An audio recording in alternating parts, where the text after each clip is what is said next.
બિસ્મિલ્લાહિર્રહમાનિર્રહીમ. કુલ્લુ નફસિન ઝાયકતુલ મોત. દરેક વ્યક્તિ જે આ દુનિયામાં આવી છે એને મોતની મજા ચાખવી જ પડશે. કોઈ પણ અમર નથી. જીવંત લોકોની ભલાઈ અને વધુ સારી જિંદગી માટે રોજ પ્રયાસો કરાતા રહે છે, પરંતુ મરહુમીનો માટે બહુ જ ઓછું કામ કરાયું છે. નિશંક અમુક મોટા ઇસ્લામી દેશોમાં આ દિશામાં અમુક કાર્ય કરાયું છે, પરંતુ તે અપૂરતું છે. હજુ પણ ઘણું કરવાની જરૂર છે. એ વાતનો સારી રીતે અંદાજો કરી શકાય છે કે ગામડાઓ અને નાના શહેરોમાં ગુસલ કે કફન દફન માટે કેટલી સમસ્યાઓનો સામનો કરવો પડતો હશે. પોતાના અકીદા અનુસાર કફન દફન મૂળભૂત માનવીય અધિકાર છે. આપણે ફિકે જાફરિયા ઇસ્નાશરી ફિરકાથી સંબંધ ધરાવનારાઓને કેટલીક વખત કફન દફન બાબતે ઘણી બધી પરેશાનીઓનો સામનો કરવો પડે છે. મારા મનમાં અવારનવાર આ સવાલ ઘોડાયા કરે છે, આવું શા માટે? હું માનું છું ત્યાં સુધી આ પાછળના કારણોમાં આ કામગીરી પ્રત્યે નિરસતા અથવા આ કાર્ય કરવામાં શરમ અને ખચકાટનો અનુભવ અથવા તો પછી મૈયતનો ભય હોઈ શકે છે. અહીં હું એ હકીકત તરફ તમારું ધ્યાન દોરવા ચાહું છું કે કફન દફનની કામગીરી ફરજિયાત એટલે કે વાજિબે કિફાઈ છે. દરેક શિયા મુસ્લિમ માટે શરિયત અનુસાર કફન દફનની કામગીરી શીખવી ફરજિયાત છે. એમાં ગફલત કરનારને અલ્લાહ તાલા સમક્ષ જવાબ આપવો પડશે. 1996નો એ દિવસ હું કદી ભૂલી શકીશ નહીં, જ્યારે મને જાણ થઈ કે આશુરાના 4 દિવસ બાદ એક શિયા મોમિન અઝાદાર અને માતમીને તેના અકીદા અનુસાર ગુસલ અને કફન તેમજ દફન મળી શક્યું નહીં, કેમ કે તેના કુટુંબીજનોને કફન દફનની વિધિ આવડતી ન હતી અને ન તો આ કામ જાણતી કોઈ શિયા વ્યક્તિ તેઓને મળી શકી. આ માટે કોણ જવાબદાર છે? આ બાબતે એક પળ પણ ગુમાવ્યા વિના હું એ વાતનો સ્વીકાર કરું છું કે આ માટે આપણે બધા સમાન જવાબદાર છીએ. છેવટે કોમ આ સંબંધે અજ્ઞાનતાનો ભોગ શા માટે બનેલી છે? શું એ હકીકત નથી કે આપણે દિવસે ને દિવસે વધુથી વધુ માલદાર બનવાના પ્રયાસો કરતા રહીએ છીએ? માનવી લખપતિથી કરોડપતિ ને કરોડપતિથી અબજપતિ બનવાના પ્રયાસો કરે છે. જરા ઠંડા કાળજે જાતે ચુકાદો આપો કે આપણે કફન દફન સંબંધે શું કર્યું. આ જ બાબતોને લક્ષ્ય રાખી મુફીદ ઇદારા તજીજો તકફીન ટ્રસ્ટ રજિસ્ટર્ડ નામની સંસ્થાએ આ સંબંધે કંઈ કામ કરવાનો પ્રયાસ કર્યો છે. કફન દફન સંબંધે જાગૃતિ કેળવવા ઉર્દુ ભાષામાં બુકલેટ, ચોપનિયા છપાવ્યા. આ જ વિષય પર ઓડિયો વિડીયો કેસેટો ઉર્દુમાં તૈયાર કરી મફત વહેંચવામાં આવી.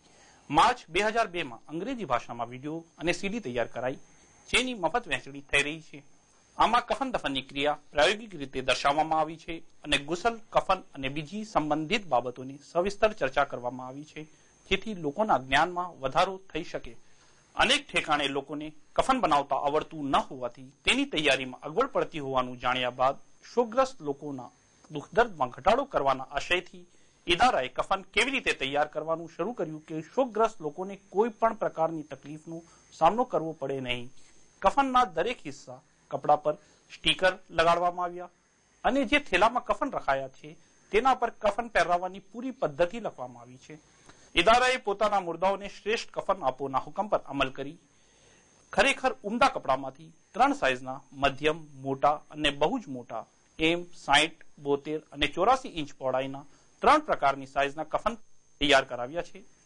જો કે કફનમાં 3 કપડાની કફની, લંગોટ અને ચાદર વાજિબ છે, પરંતુ ઇદારાએ અમુક વધુ મુસ્તહબ કપડાનો ઉમેરો કર્યો છે, જેમાં રાનપેચ, સિલાઈ કર્યા વિનાનો પાયજામો, શહાદતનામા, પુરુષો માટે અમામા અને મહિલાઓ માટે સીનાબંધ, દુપટ્ટો, મકના વગેરેનો સમાવેશ થાય છે. આ બધા કપડા સાંધા વિનાના અને યોગ્ય સાઇઝમાં ઉપલબ્ધ છે, જે નીચે મુજબ છે. કફની એટલે કે સીવ્યા વિનાનું કમીઝ, જેના પર કેસરી રંગમાં સુરે યાસીન અને ચારકુલ તેમજ દુઆએ નાદ અલી કબીર બહુ જ સારી રીતે છપાયેલા છે.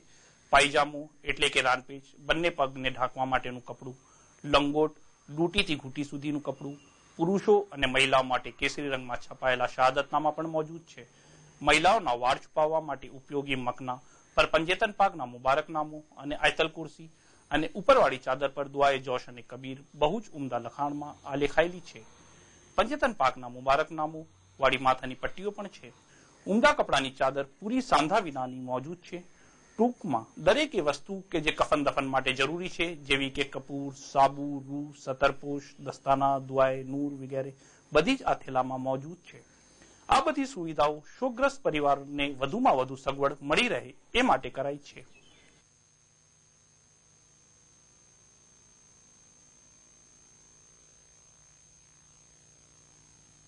સક્રાત સંબંધી સૂચનો.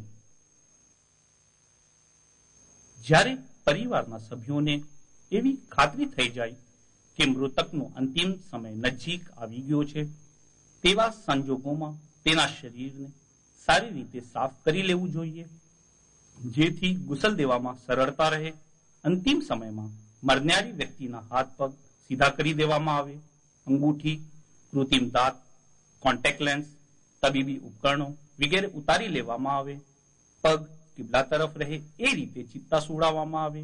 અસલ મકસદ છે એના ચહેરાનું. એ જરૂરી છે કે અંતિમ પળોમાં મૃતકના હાથ પગ સીધા કરી દેવાય, કેમ કે ઘણી વખત ગુસલ દેવામાં ભારે મુશ્કેલીઓનો સામનો કરવો પડે છે. કેટલાક લોકો પોતાની પરેશાનીઓને કારણે મૈયતના હાથ પગ સીધા નથી કરતા અને મૈયત ઠંડી થઈ ગયા બાદ અવયવો સીધા નથી થતા, જેથી ગુસલ વખતે અને દફન વખતે બહુ જ અગવડતા થાય છે. નીચે જણાવેલ કામગીરી માટે મરનારના વારસદારોની રજા મેળવવી જરૂરી છે.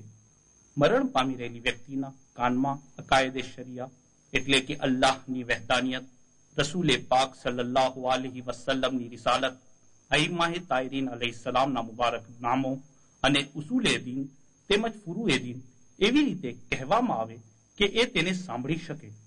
અંતિમ પળોમાં કુરાને પાકની તિલાવત કરવી જોઈએ. બહેતર છે કે સૂરે યાસીન, સૂરે અલ અહઝાબ અને આયતલ કુર્સીની તિલાવત કરવામાં આવે.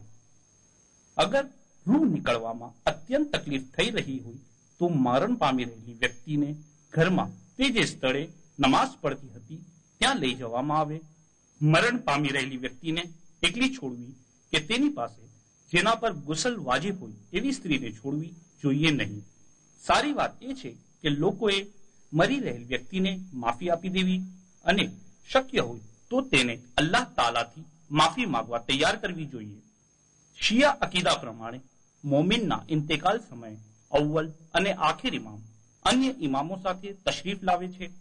આથી આવી મુકદ્દસ હસ્તીઓના આગમન ટાણે તેઓનું સન્માન જાળવવા માટે શરઈ કામોની બજાવણી કરતા રહેવું જોઈએ.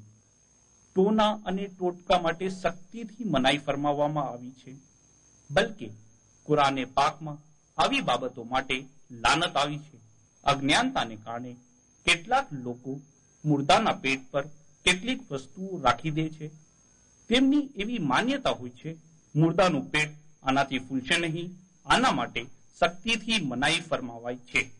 ગુસલ અને કફનના અહેકામ. ગુસલ અને કફનની કામગીરીમાં ઉતાવળ કરવામાં આવે.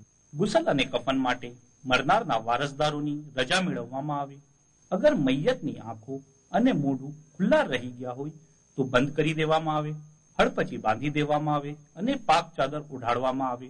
અગર મરનાર સગર્ભા મહિલા હોય અને તેના પેટમાંનું બાળક જીવતું હોય તો ડોક્ટરની મદદથી ડાબી બાજુથી પેટ ચીરીને બાળક કાઢી લેવામાં આવે અને પેટ સીવી લેવામાં આવે. કોઈ પણ મુસલમાન પછી ભલે તે શિયા ન હોય તો પણ તેના મરણ બાદ તેના ગુસલ, કફન, નમાઝ અને દફન દરેક મુસલમાન પર વાજીબે કિફાઈ અનુસાર વાજિબ છે. અગર કોઈ એક વ્યક્તિ પણ આ જવાબદારી નિભાવી લે તો બાકીના લોકો આ જવાબદારીમાંથી મુક્ત થઈ જશે. પરંતુ મોતની જાણકારી હોવા છતાં ફરજ નહીં બજાવાય તો મોતની જાણકારી રાખનાર તમામ લોકો જવાબદાર